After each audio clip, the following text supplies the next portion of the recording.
Trade and earn या आपल्या Marathi YouTube चॅनलमध्ये आपलं स्वागत. आज आपण बेसिक कॅन्डलबद्दल शिकू. ग्रीन कॅन्डल, हिची बॉडी ग्रीन कलरची असते, हिला बुलिश कॅन्डल म्हणतात आणि ही ओपन खाली होते आणि क्लोज वरती होते. तसंच त्यानंतरची ही आहे बेरिश कॅन्डल, हिला रेड कलरमध्ये दाखवलं जातं. हिचा ओपन जो असतो तो वर असतो आणि क्लोजिंग खाली असते.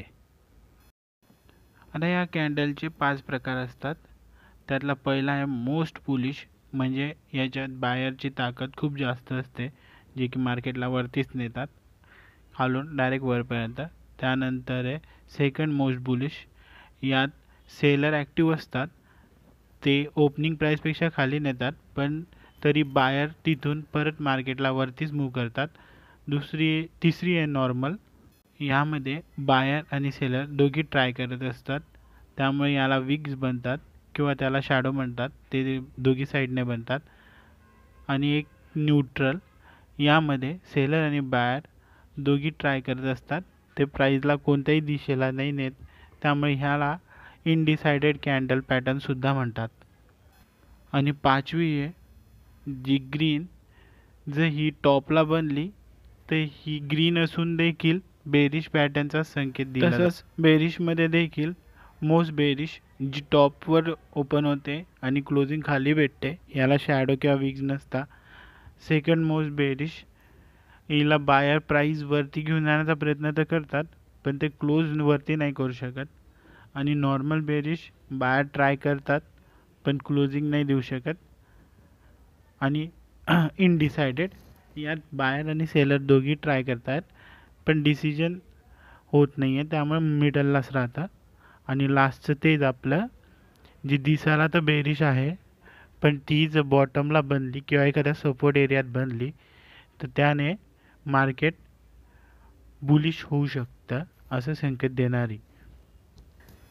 आता आपण शिकूया 2 कॅन्डल मिळून जे काय पॅटर्न तयार होतात त्याबद्दल.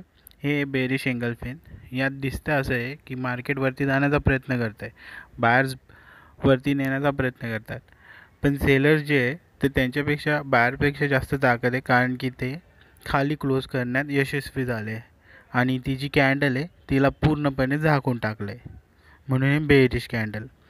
त्यानंतर हे बुलिश, यात मार्केट खाली जाण्याचा प्रयत्न करतं, पण बायर जे आहे ते मार्केटला अजून खाली जाऊ देत नाही.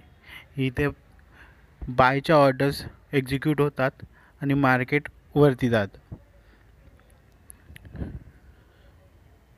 त्यानंतर इव्हनिंग स्टार, या पॅटर्नमध्ये बायर्स प्रयत्न करत आहेत की मार्केट अजून वरती घेऊन जायचं, पण ते सस्टेन नाही होत आणि नंतर सेलिंग ऑर्डर तिथून एक्झिक्यूट होतात आणि एक शार्प सेलिंग येते, जी की पहिल्या अगोदरच्या 2 कॅन्डलच्या लोवरपेक्षाही खाली क्लोजिंग भेटते.